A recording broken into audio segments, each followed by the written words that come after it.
Good evening. Welcome to South Asia Newsline. I'm Lipakshi Khurana. Here are the top stories we're tracking for you on Monday, the 21st of December. Afghanistan's Helmand province on the brink of falling to Taliban. Bangladesh court accepts charge sheet over Rana Plaza collapse case. And India's apex court denies stay on the release of Delhi gang rapes juvenile convict. And now for all the details, officials in Afghanistan's southern Helmand province have called for reinforcement troops and additional weapons in the embattled region where Taliban insurgents are engaged in a fierce battle with the Afghan army. The armed confrontation that began last week has caused major casualties on the both sides. The ongoing clashes between the Taliban and Afghan forces have fueled concern that the province could soon face a security collapse. Many key areas have fallen to the hands of Taliban and security forces have stepped back from those regions, say reports.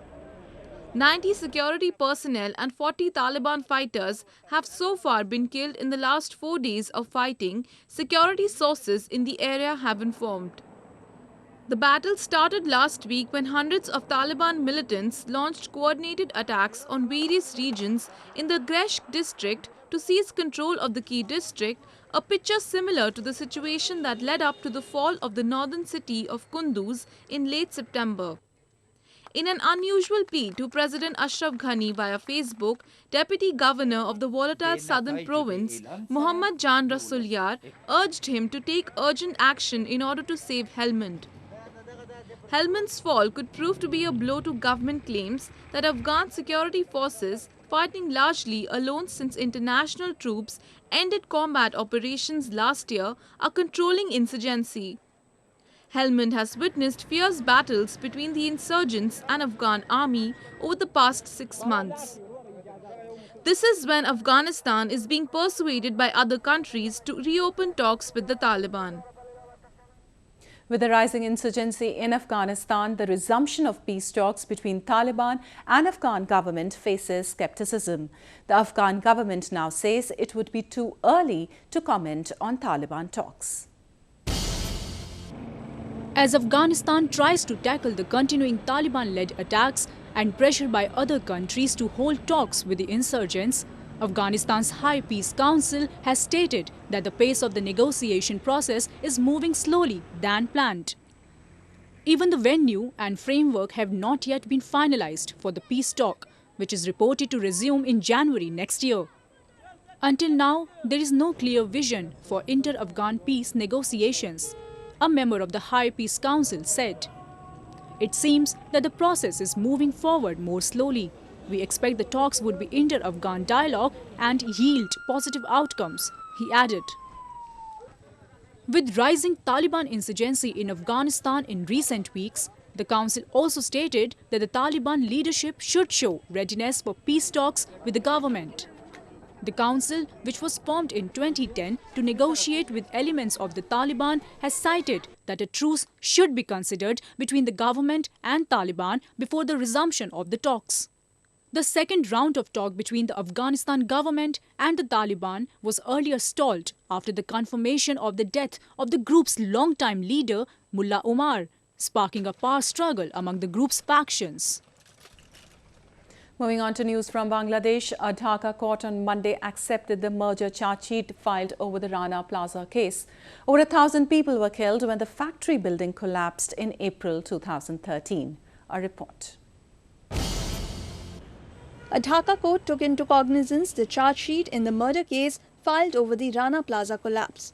Bangladesh police had submitted charge sheet in June this year against 41 people, including Sohail Rana, owner of the factory building. Investigators termed the owner of the building and the officials of 5 garment factories cold-blooded murderers for sending their workers in despite knowing of cracks in the building and the risks involved. Among the accused, Rana is in jail, 16 are on bail and the rest 14 are absconding. If convicted, the accused face death penalty. The court also issued arrest warrant against the absconding 14 and asked authorities to submit a report of compliance in this regard on January 27, 2016. The 9-story Rana Plaza that housed a number of ready-made garment factories collapsed on April 24, 2013, killing 1,136 people, mostly workers, and injuring 1,169 in one of the deadliest incidents in the country. The Supreme Court of India on Monday dismissed a petition challenging the release of a juvenile convict in the 2012 Delhi gang rape case. The petition was filed by Delhi Commission for Women after the juvenile was released on Sunday following the completion of his sentence. He was 17 at the time of crime and received a maximum punishment of 3 years from the Juvenile Justice Board. The apex court said that everything was done in accordance with the law and there is a need of clear legislative sanction in this regard. On December 16, 2012, 6 men, including the juvenile, raped a 23-year-old trainee physiotherapist on a moving bus in Delhi in an incident that drew global spotlight. While 4 of them have been awarded death penalty, the 5th hanged himself in the prison. In a significant development, Nepal government on Monday took the decision to move to address the demands of the agitating Madhesis with regard to the new constitution. This comes as the minority community continue their protest, in which more than 50 people have died, including an 18-year-old becoming the latest victim on Sunday. The victim, Sheikh Tabrij, succumbed to bullet injuries he sustained in a clash with police in Nepal's southern city of Gaur. The police had opened fire to disperse the crowd of about 1,500 demonstrators who were protesting against the new constitution and later indulged in stole pelting. The district administration since Sunday claimed an indefinite curfew in the Gaur area to avoid any untoward incident, as the protest had turned more violent after the death of the victim. On Monday, the government decided to form a high-level political mechanism to redraw the borders of federal provinces outlined by the newly adopted constitution as part of its bid to end the prolonged Terai crisis. The government also agreed to relook the bill related to proportional representation of women, Dalits, Janjatis and the Madhesi community in state bodies and electoral constituency delimitation based on region's population. Staying on news from the country, even as people in Nepal are struggling to get back to normal lives in the aftermath of the massive April earthquake, the Sherpa community in the Himalayan nation is severely hurt by the devastation. A report. The Sherpa community, which lives high in the Himalayas, has been severely hurt by this year's earthquake, which has destroyed their homes, lodges and restaurants. Sherpas are the guides who take foreign climbers up to high mountains, including the Mount Everest. But 7 months after the quake, 44-year-old Furba Tashi Sherpa, an accomplished high-altitude climber, has been left penniless.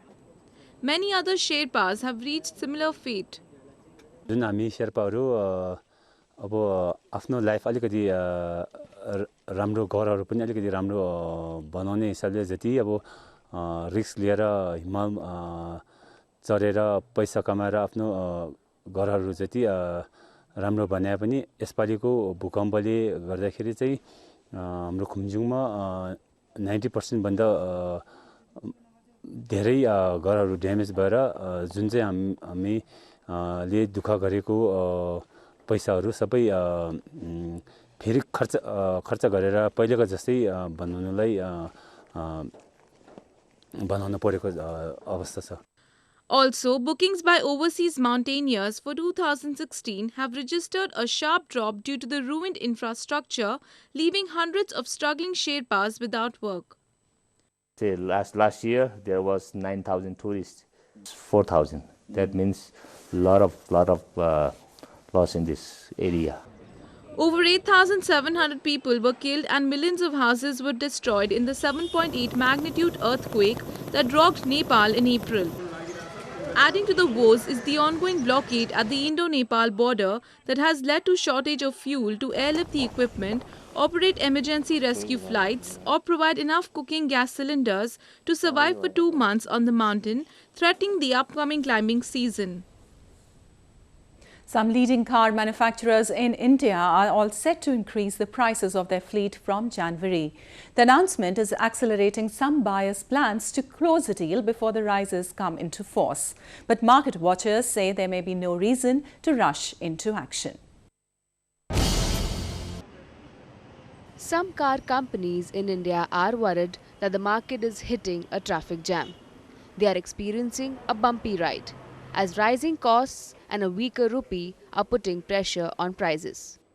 From luxury brands like BMW to mid-level models such as Maruti-Suzuki, the expectation is that showroom prices will have to go up by at least $500. That's a significant sum for many car buyers here. But experts say that the showroom price won't tell the full story, with discounts likely to be offered to take the sting out of any increase. Yes, I mean, prices are constantly going up, the rupee is weakening. So I think the prices for cars can only be one way, and that is up. But market pressures also put a lot of discounts on certain models. So I think the key is that while the prices may go up in the showroom, the actual transaction price may not be that high. According to the figures released by the Society of Indian Automobile Manufacturers, car sales in India are continuing to race ahead, up 10.39% from a year ago. Manufacturers don't want to do anything that will put the brakes on the market. And there is some optimism that even if there are widespread price hikes, it shouldn't have a devastating impact. A customer who needs a car would surely go in and buy it, whether it's a little bit of price rise or some changes that they made, or if it's a new model, because he's been waiting for this anyway. So that 20,000 or 30,000 rupees will be ignored, but there are a lot of customers which will take a backseat. As costs go up and currency fluctuations work against them, car companies are working out how to maintain their margins without killing off sales. And while the impact of price hike remains uncertain, the consensus seems to be that sale can continue to accelerate. India has granted more than $240,000 to Maldives for setting up aviation facilities for the maintenance of 2 helicopters earlier donated by the South Asian neighbour. In a statement, the Indian High Commission to the Maldives, Rajiv Shahare, said the grant would be used to fund the construction of a hangar at the Kadu airport. It would also be used for developing other facilities necessary for the operation and maintenance of the helicopters. The 2 utility helicopters were donated by India to the Maldives in 2010.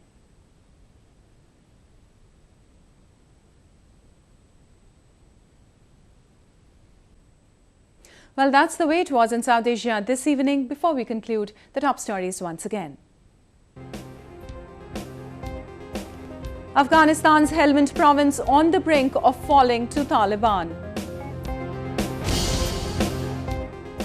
Bangladesh court accepts charge sheet over Rana Plaza collapse case.